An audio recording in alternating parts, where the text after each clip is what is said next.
اعوذ باللہ من الشیطان الرجیم، میں پناہ مانگتا ہوں اللہ کی شیطان مردود سے۔ بسم اللہ الرحمن الرحیم، شروع کرتا ہوں اللہ کے نام سے جو بڑا مہربان نہایت ہی رحم والا ہے۔ والسابقون الأولون من المهاجرين والأنصار والذين اتبعوهم بإحسان رضي الله عنهم ورضوا عنه وأعد لهم جنات تجري تحتها الأنهار خالدين فيها أبدا ذلك الفوز العظيم۔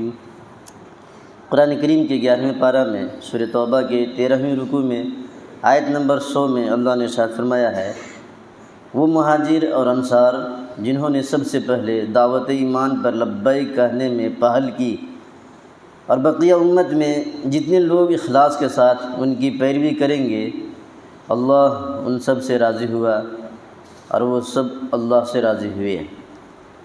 اور اللہ تعالیٰ نے ان کے لیے ایسے باغ تیار کر رکھے ہیں جن کے نیچے نہریں جاری ہوں گی، جن میں ہمیشہ ہمیشہ رہیں گے۔ یہ بہت بڑی کامیابی ہے۔ حضرت عمر بن خطاب رضی اللہ تعالیٰ عنہ کہتے ہیں کہ میں نے رسول اللہ صلی اللہ علیہ وسلم کو فرماتے ہوئے سنا کہ میں نے اپنے پروردگار سے اپنی وفات کے بعد صحابہ رضی اللہ عنہم کے درمیان اختلاف کی بابت دریافت کیا۔ یعنی حضور صلی اللہ علیہ وسلم نے اللہ سے پوچھا کہ میرے بعد صحابہ میں اختلاف ہوں گے مسئلہ مسائل میں، تو کیا ہوگا، اس کا کیا مصلحت ہے؟ اللہ تعالیٰ نے مجھ کو وحی کے ذریعہ آگاہ کیا کہ اے محمد صلی اللہ علیہ وسلم، تیرے اصحاب میرے نزدیک ایسے ہیں جیسے آسمان پر ستارے، بعض ان میں قوی ہیں یعنی ان میں زیادہ روشنی ہے، اور بعض ایسے ہیں کہ ان میں روشنی کم ہے، لیکن بہرحال سب روشن ہیں۔ تو جس شخص نے ان کے اختلاف سے کچھ لیا، میرے نزدیک وہ ہدایت پر ہے۔ حضرت عمر رضی اللہ تعالیٰ عنہ کا بیان ہے کہ رسول اللہ صلی اللہ علیہ وسلم نے فرمایا ہے کہ میرے صحابہ ستاروں کے مانند ہیں، ان میں سے جن کی بھی اقتداء کرو گے ہدایت پا جاؤ گے۔ مشکوٰۃ شریف جلد نمبر 2 صفحہ نمبر 897، حدیث نمبر 5733، مظاہر حق جلد نمبر 4 صفحہ نمبر 90۔ حضور پاک صلی اللہ علیہ وسلم اللہ کے محبوب تھے، جس طرح اللہ تعالیٰ کو حضور پاک صلی اللہ علیہ وسلم محبوب تھے، اسی طرح آپ صلی اللہ علیہ وسلم کی ہر ادا اللہ تعالیٰ کو محبوب تھی۔ تو اللہ تعالیٰ نے اماموں میں اختلاف پیدا کروا کے اپنے محبوب صلی اللہ علیہ وسلم کی ہر ادا پر عمل کروا دیا۔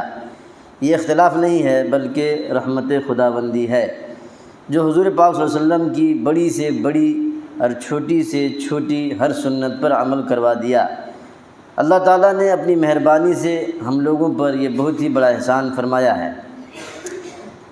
صحابہ کرام یہ تو امام نہیں ہیں، امام ابو حنیفہ، امام شافعی، امام مالک، امام احمد بن حنبل رحمۃ اللہ علیہ، ان کے درمیان اختلاف ہے تو کچھ تنگ دل سمجھتے ہیں کہ یہ کہیں کو دکان، یہ امام، یہ امام، یہ امام کو چھوڑ ڈالو، صحابہ میں چلو، جس کو اللہ تعالیٰ ستارہ کہہ رہا ہے، نبی پاک صلی اللہ علیہ وسلم ستارے کہہ رہے ہیں، ان کے اندر چلو۔ حضور پاک صلی اللہ علیہ وسلم کے زمانے میں نبی کی موجودگی میں بتا رہا ہوں، 2 صحابی ہیں، سفر کر رہے ہیں، سفر کرتے کرتے ظہر کی نماز کا ٹائم ہو گیا، تو نماز پڑھنا ہے، پانی کی تلاش کیا، ادھر ادھر کہیں نہیں ملا، تو دونوں نے تیمم کیا، نماز پڑھ لی، پھر سفر میں نکل گئے۔ چلتے چلتے چلتے آگے پہنچے کچھ دور، تو ظہر کا ٹائم ابھی باقی تھا، پانی مل گیا۔ اچھی طرح بات سمجھیے گا میں جو بتا رہا ہوں آپ کو۔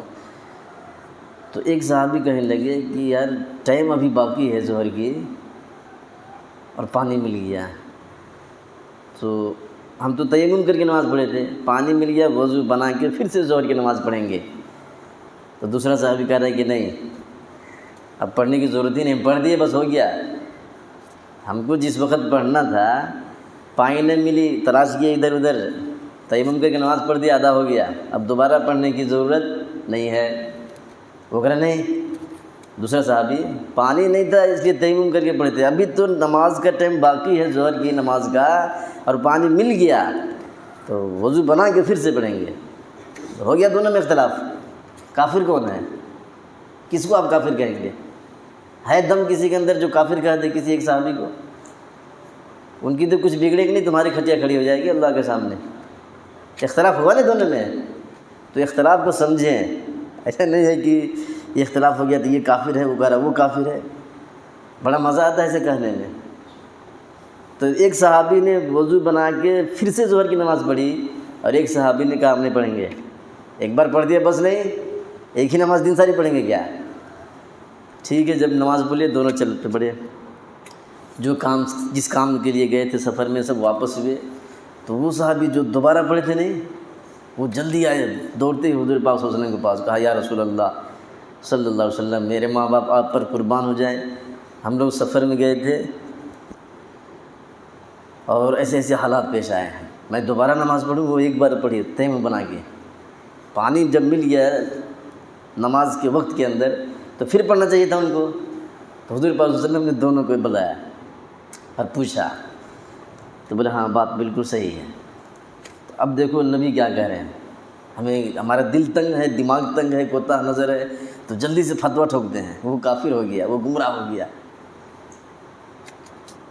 جس نے دوبارہ نماز پڑھی تھی وضو بنا کے، اس سے حضور پاک صلی اللہ علیہ وسلم نے فرمایا تم کو دوہرا ثواب ملے گا۔ اب جس نے صرف ایک ہی بار نماز پڑھی تھی ظہر کی تیمم کر کے، اس سے فرمایا تو نے سنت کو پا لیا۔ کیا فرمایا اسے؟ تو نے سنت کو پا لیا۔ کون سی سنت؟ اگر یہی سنت تھی کہ پانی نہیں ملا تو وضو بنا کے تیمم کر کے نماز پڑھ لو، یہی سنت تھی، تو کیا اس صحابی کو پتہ نہیں تھا؟ پتہ تھا۔ سنت جو ہے دین کی ضروریات، جس وقت جیسا اہم ضرورت پڑے ویسا اجتہاد کر کے عمل کرنا، یہ سنت ہے۔ یہ نبی فرما رہے ہیں کہ تو نے سنت کو پا لیا۔ اور وہ مفتی تھے، کوئی معمولی آدمی نہیں تھے۔ نبی کے زمانہ میں حضرت عمر رضی اللہ تعالیٰ عنہ فتویٰ دیتے تھے، نبی موجود ہیں، نبی موجود ہیں، یہ گھر میں ہے نبی، باہر عمر فاروق مسئلہ بتا رہے ہیں، فتویٰ دے رہے ہیں، فیصلہ کر رہے ہیں۔ نبی نے ان کو اجازت دیا تھا۔ عبداللہ ابن مسعود رضی اللہ تعالیٰ عنہ فرماتے ہیں حضور صلی اللہ علیہ وسلم سے کہ عبداللہ ابن مسعود، میری موجودگی میں، میری مجلس میں بھی تو فتویٰ دے سکتا ہے۔ تو اتنا بڑے بڑے پوزیشن کے صحابی نبی نے بنا دیا تھا، فرما رہے میری موجودگی میں بھی تو فتویٰ دے سکتا ہے، یا نبی خود موجود ہیں۔ تو صحابہ میں خود اختلاف ہے، تو یہ امام الگ کہتا ہے، یہ امام الگ کہتا ہے، یہ امام کہیں کو، ہم کیا کریں بھائی؟ امام کو ہٹا دیے تب بھی اختلاف دکھ رہا ہے مجھے۔ نبی پاک صلی اللہ علیہ وسلم ایک غزوہ سے واپس آئے، شام کے وقت پہنچے عصر بعد، اور جانا تھا یہودیوں کے بستی کو گھیرنے۔ جبریل علیہ السلام آئے، کہا یا رسول اللہ آپ جنگ کی لباس اتار رہے ہیں، ابھی تک ہم نے نہیں اتارا، اب کیوں اتار دیے؟ چلو یہودیوں کی بستی میں چلو۔ تو حضور صلی اللہ علیہ وسلم باہر نکلے اور صحابہ سے اعلان کیا جو ابھی جنگ سے واپس آیا ہے فوراً یہاں سے نکلو، اور یہودی کو جو بستی ہے بنو قریظہ یہودی، ان کی بستی کو گھیر لینا ہے۔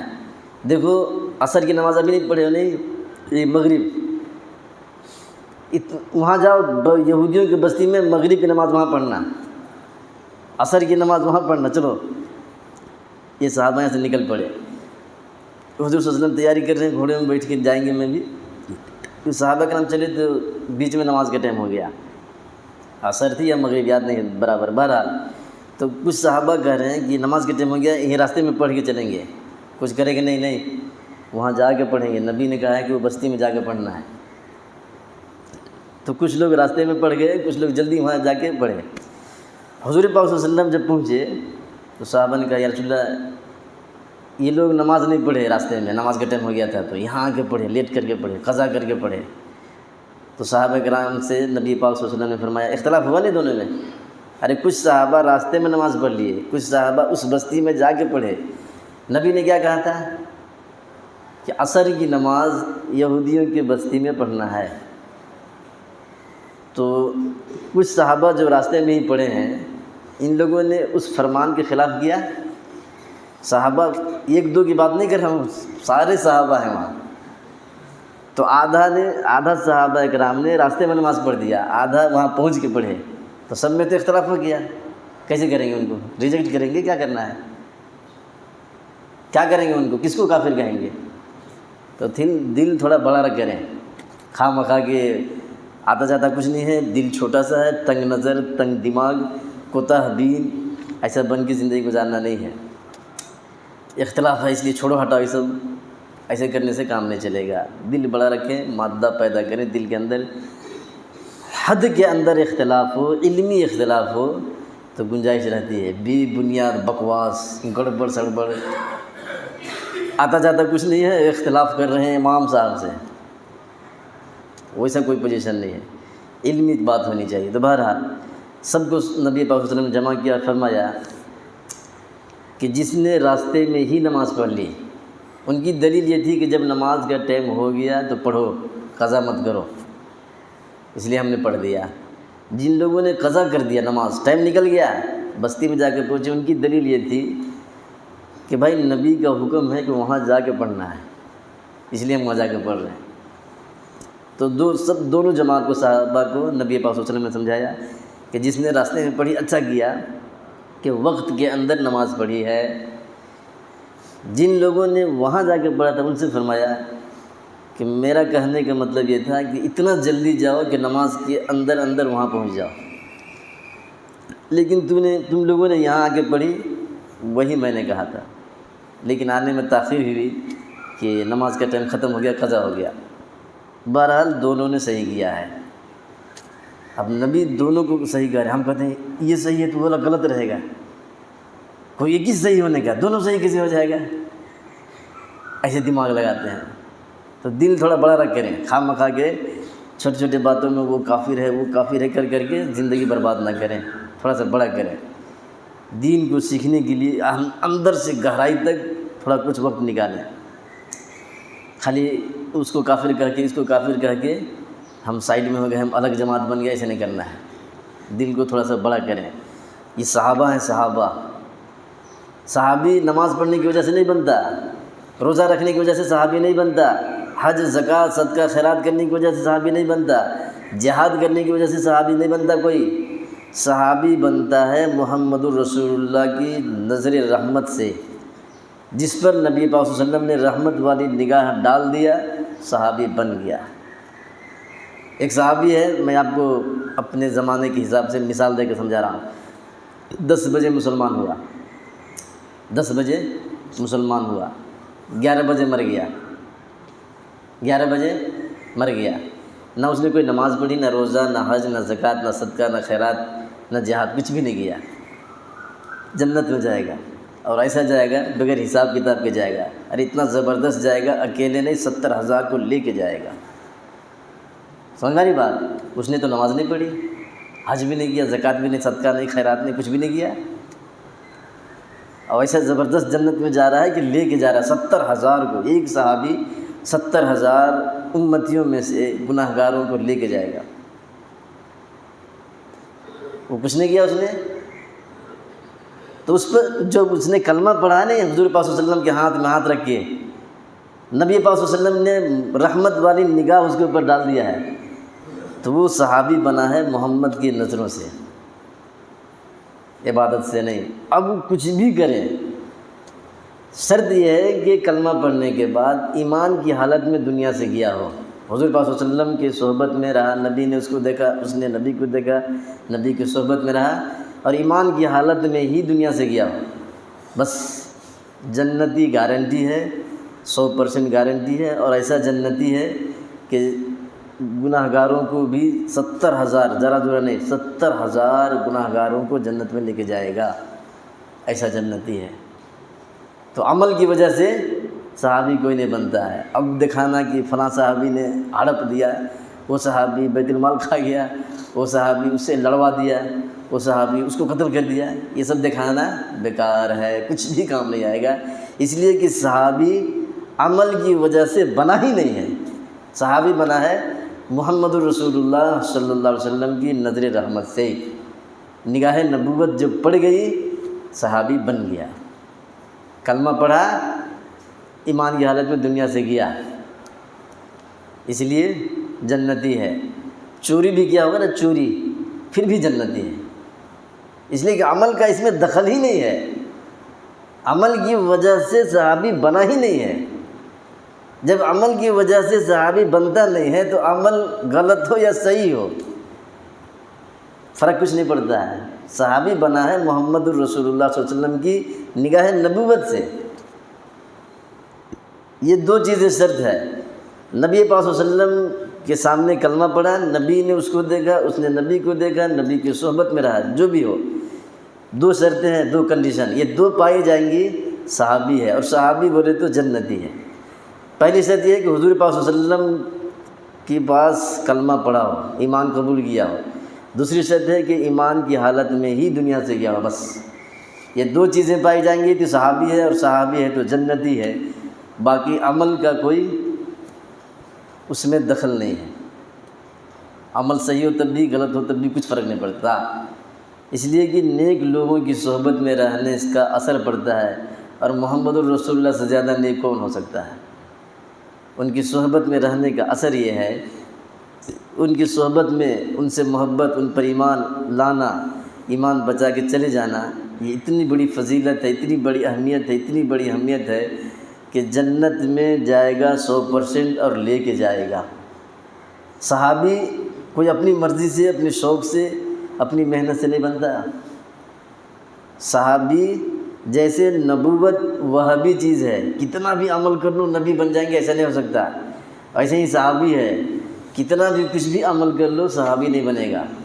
نبوت وہابی چیز ہے، اللہ تعالیٰ اپنے فضل سے نبی بناتا ہے، جس کو چاہتا ہے چن لیتا ہے، ویسے ہی صحابی جس کو چاہتا ہے اس کو بننے دیتا ہے۔ محمد کے بعد نبوت کوئی نہیں، صحابہ کے بعد صحابی کوئی نہیں۔ صحابہ بھی اللہ کی رحمت سے بنے ہیں، اللہ کے فضل سے۔ بہت سارے آدمی یمن سے، بصرہ سے، ملک شام سے، ارے نہ جانے کہاں کہاں سے صحابی بننے کے لیے سفر کیے ہیں کہ ہم صحابی بنیں گے، ہم بھی صحابی بنیں گے۔ بہت سارے آدمی، ایک نہیں، آپ کو میں 100 واقعات سنا سکتا ہوں۔ وہ سفر کر کے چلے ہیں کہ مدینہ میں چلو حضور صلی اللہ علیہ وسلم سے ملیں گے، مسلمان تو ہو گئے تھے لیکن ان سے ملیں گے تو صحابی بن جائیں گے۔ سفر کر کے آئے ہیں مدینہ میں، یا مدینہ پہنچے ہیں تو محمد رسول اللہ دنیا سے جا چکے ہیں۔ بہت سارے واقعات ہیں۔ تو صحابی اللہ کے فضل سے بنے ہیں، یہ اللہ کا فضل ہے، جس کو چاہے عطا کر دے، ہم کیا کر سکتے ہیں بھائی؟ ہمارے بکنے سے کچھ فرق پڑنے والا نہیں ہے۔ اس لیے صحابہ کرام کی عزت کریں، ادب کریں، قدر کریں۔ قرآن میں اللہ ان کی تعریف کر رہا ہے، یہ قرآن میں پڑھ کے سنایا نہیں آپ کو؟ مہاجر اور انصار جنہوں نے دعوت ایمان پر سب سے پہلے لبیک کہا ہے، اور صرف یہ نہیں کہ عیش و آرام ہے، کلمہ پڑھ دیے چل دیے۔ وہاں کلمہ پڑھنے پر آگ میں ڈالا جاتا تھا۔ کلمہ پڑھے تو گھر بار جوڑو بچے سب چھوڑنا ہے، کلمہ پڑھے تو زمین آستی سب چھوڑ دینا ہے، کلمہ پڑھے تو جسم میں کا کپڑا بھی نکال لے رہے ہیں۔ ویسے وقت میں ان لوگوں نے کلمہ پڑھا ہے۔ اللہ تعالیٰ ہم سب کو سمجھنے کی، عمل کرنے کی توفیق عطا فرما دے، آمین۔ بسم اللہ الرحمن الرحیم، لک الحمد و لک الشکر یا اللہ، اللہم انت السلام و منک السلام و الیک یرجع السلام، ربنا حینا بالسلام وادخلنا برحمتک دار السلام، تبارکت ربنا وتعالیت یا ذا الجلال والاکرام، اللہم انا نسألک العفو والعافیۃ فی الدنیا والآخرہ، اللہم انا نسألک العفو والعافیۃ فی الدنیا والآخرہ، ربنا آمنا فاغفر لنا ذنوبنا وكفر عنا سيئاتنا وتوفنا مع الأبرار، ربنا وآتنا ما وعدتنا على رسولك ولا تخزنا يوم القيامة إنك لا تخلف الميعاد، فاطر السماوات والأرض أنت ولينا في الدنيا والآخرة، توفنا مسلمين وألحقنا بالصالحين، توفنا مسلمين وألحقنا بالصالحين، لا إله إلا أنت سبحانك إنا كنا من الظالمين، لا إله إلا أنت سبحانك إنا كنا من الظالمين، ربنا آتنا في الدنيا حسنة وفي الآخرة حسنة وقنا عذاب النار، وقنا عذاب القبر، وقنا عذاب الحشر، وقنا عذاب الدين، وقنا من فتنة المسيح الدجال وقنا من فتنة المحيا والممات ربنا تقبل منا إنك أنت السميع العليم وتب علينا إنك أنت التواب الرحيم جزا الله عنا محمدا ما قاله صلى الله عليه وسلم وصلى الله تعالى على خير خلقه محمد وآله وأصحابه وأزواجه وذرياته وأهل بيته أجمعين برحمتك يا أرحم الراحمين.